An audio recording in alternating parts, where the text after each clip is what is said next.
Do të flasim pak për vrasjen e gjyqtarit Astrid Kalaja. Kemi parë diskutime të natyrave të ndryshme të cilat janë bërë në media, janë diskutuar çështjet e vendimeve të gjitha me radhë, por sonte në skenë krimi do të nxjerrim disa dokumenta të pa dalë dhe pa publikuara.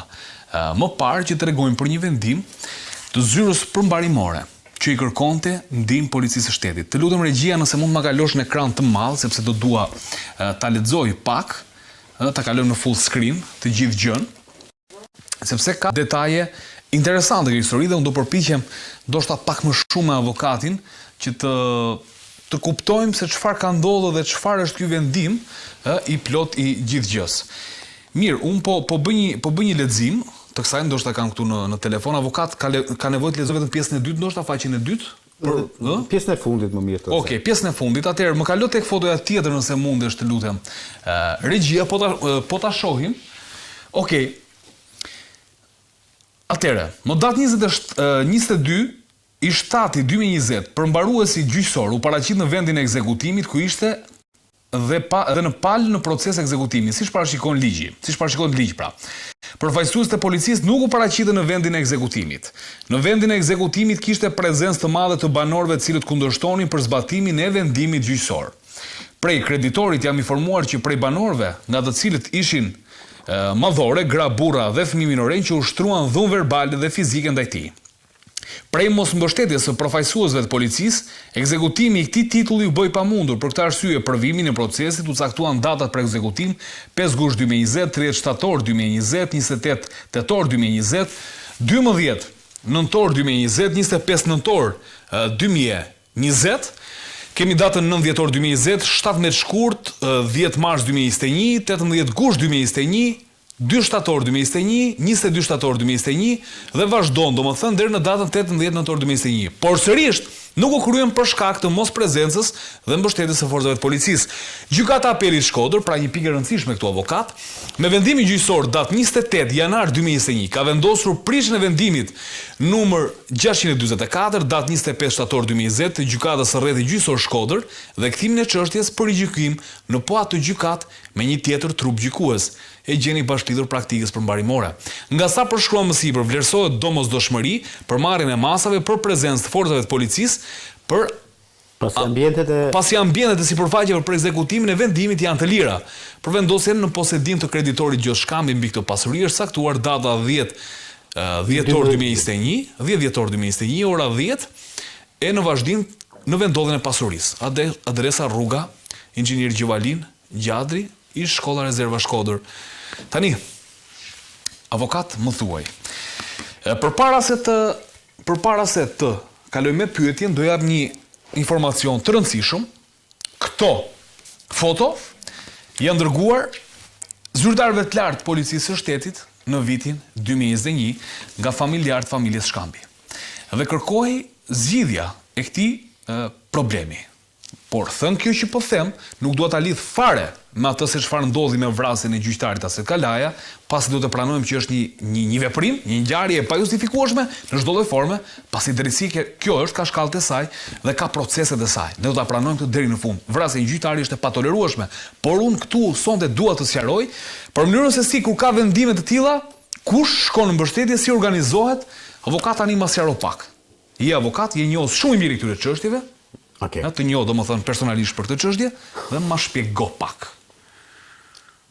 Atëherë, pjesa e parë e këtij vendimi, që ta dim kur një përmbarues shkon për ekzekutimin e një vendimi duhet domosdoshmërisht të jetë i formës prerë. Përmbaruesi shkon për ekzekutimin e një vendimi pasi ka një vendim gjykate. Po pra, vendim dhe jo vetëm një vendim gjykate. Por vendimi duhet të jetë i ekzekutueshëm nga përmbaruesi, që do të thotë duhet të ketë marrë detyrimisht formë të prerë.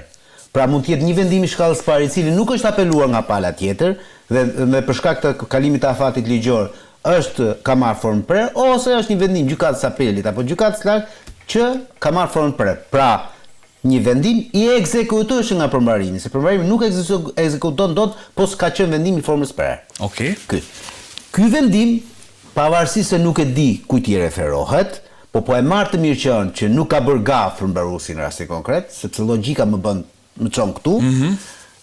duke parë përplasjen midis kreditorit dhe debitorëve, në rastin konkret. Kreditorin të rast është familja Shkampi, debitorët janë të një familje të tjera. Të një familje të tjera, duke parë problematikën, në shumicën e rasteve zyrat përmbarimore kërkojnë në bazë të ligjit, në bazë të ligjit kërkojnë dhe mbështetjen e forcave të rendit, të cilat nuk futen në interpretim ligjor, a është vendimi i drejtë apo jo. Duhet ta bëjnë apo jo këtë? Duhet ta bëjnë dhe pikë. Prandaj e thash këtë. Okej. Nuk mund domethënë forcat e rendit janë për shkak të ligjit në mbështetje të zyrës përmbarimore. Pra ata nuk mund të shkojnë atij dhe i themin, shiko se ne kjo shkresa që ti na sjell në dyne, ne mendojmë që është e padrejtë, ka vendosur gabim gjykata këtu. Nuk e ka këtë mundësi ta thotë të interpretuar, po. Të interpretuar. Policia e shtetit në rastin konkret është mbështetëse e zyrës përmbarimore me ligj. Se kështu thot ligji. Madje policia mundohet të shmang këto konflikte edhe ku shkohet për denoncime sepse nuk do të përfshihet te konfliktet e pronësimit. Fiks kjo. Tani në rastin konkret, për sa i përket 2 apo 3 datave të parë për të cilat policia nuk ka shkuar, për mendimin tim ka shpërdorim detyre Komisariati i Policisë Shkodër, ai që ka qenë shef komisariati në atë periudhë kohore për të cilën po flasim. Kurse për sa i përket 3-4 datave të mëvonshme, pra, për sa i përket datës 5/8/2020, 30/9/2020, 28/10/2020, 12/11/2020. Shumë data avokat.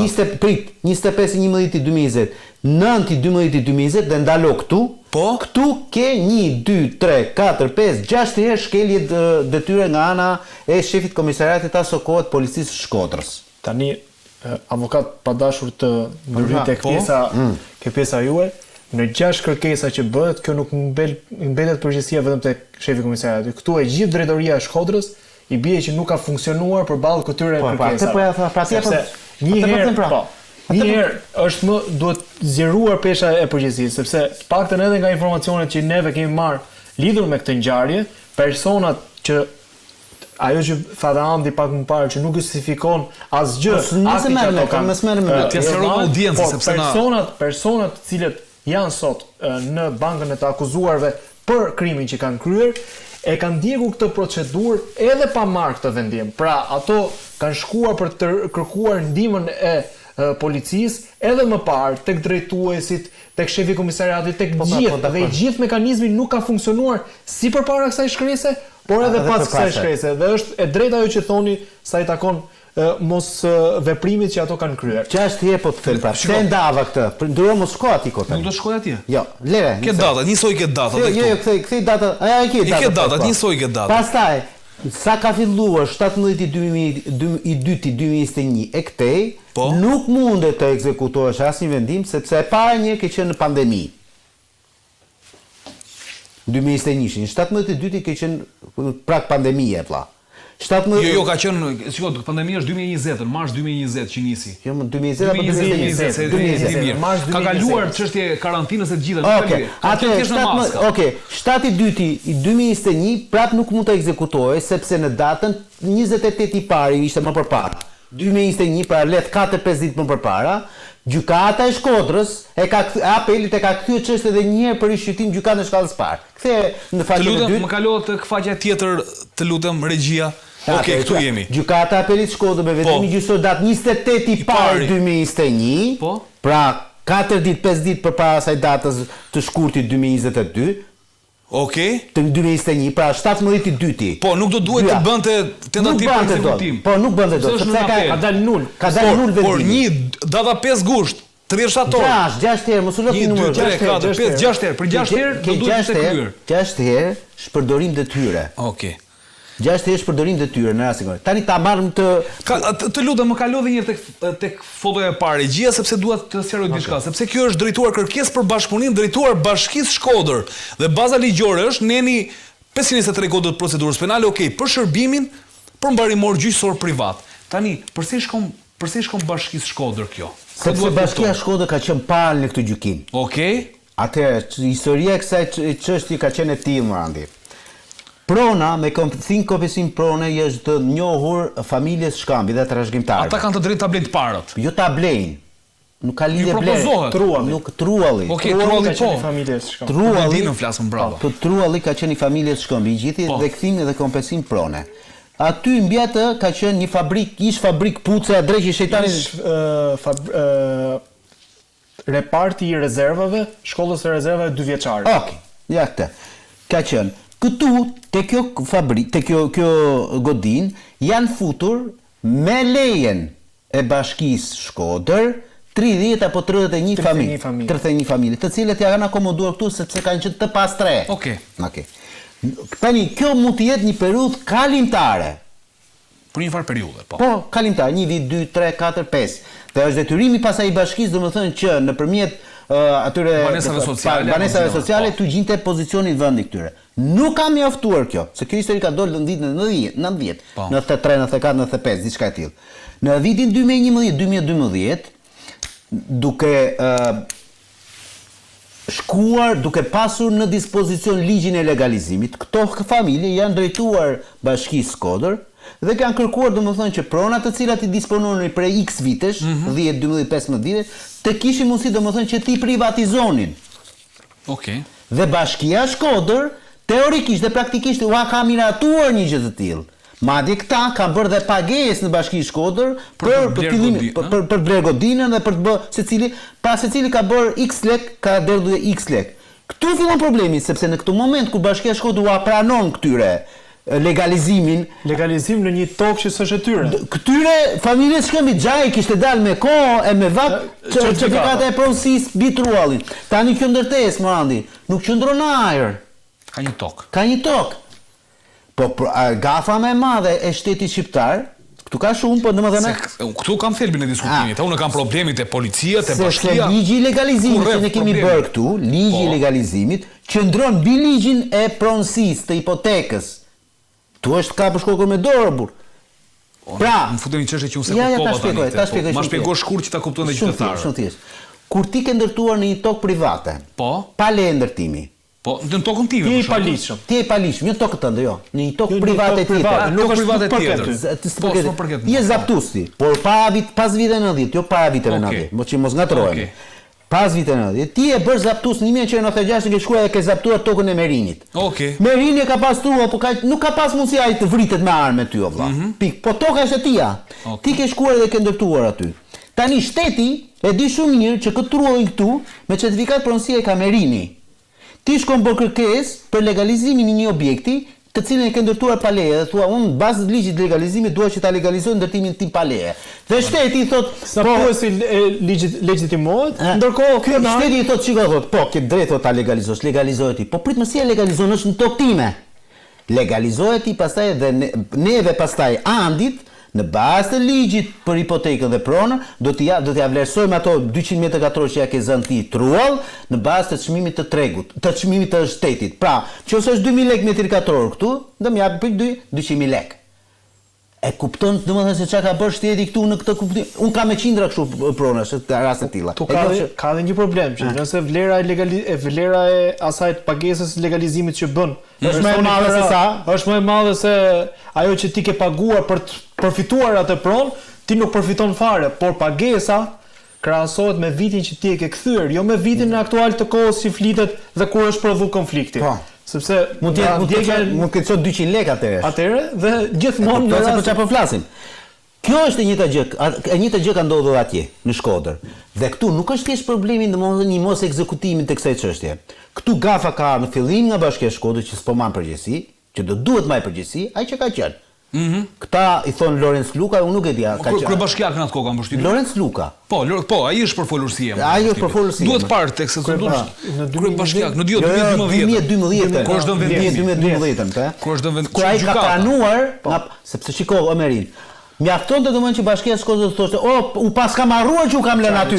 E qartë. U pas kam harruar. Po s'mund t'i pranonte këta domethënë që ti bëheshin pronar në pronën e tjetrit.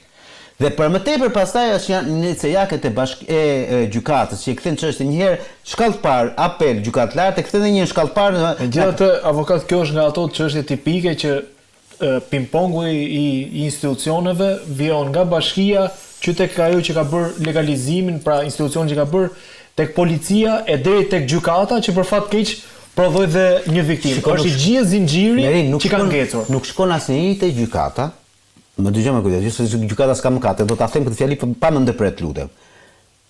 nuk shkon njëri te gjykata në rast se përballë nuk i ka dalë një padrejtësi e prodhuar nga një institucion publik apo shtetëror, siç është bashkia, hipoteka apo komisariati apo gjithkusht tjetër.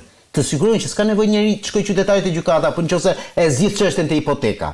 Dhe për mendimin tim shumë modest, hipoteka sot është institucioni më i korruptuar, por në shumë te porta. Jo deri lart, te porta. S'është e vërtetë. Nuk është e vërtetë, ke drejt, se të gjitha. Tani, çfarë ndryshimi ka midis këtij vendimi, se kisha shumë merak ta thosha këtë. Thoje. Midis këtij vendimi që e i këtij qytetarit thjesht që sot ka mbyll jetën e tij ai 30 vjeçari. Të dënohet me burgim përjetshëm, s'ka gjë tjetër për të marrë nga kodi penal që ne kemi në fuqi. E mbylli jetën e tij ai. Le të bëjmë neve çfarë të duam, të themi ishte hero apo ishte kriminal. Thuaj çfarë duash, ai mbylli jetën e tij. Për këtë shkak të ai qytetari kishte 20 vjet në gjykatë. 22 vjet. 22 vjet, pa e zgjedhur. Babai i Naureda Allagamit, ish kryetare e KLG-s, deri dje kërkonte me patjetër të ishte në antar e gjykatës kushtetuese.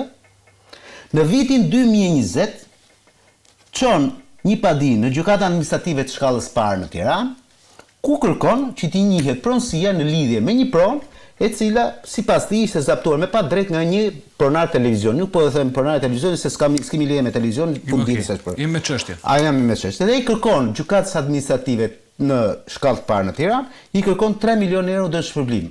Jo vetëm ky ishte, dhe disa të tjerë, po ky po flas. Vlera totale. Vlera totale, 3 milionë euro.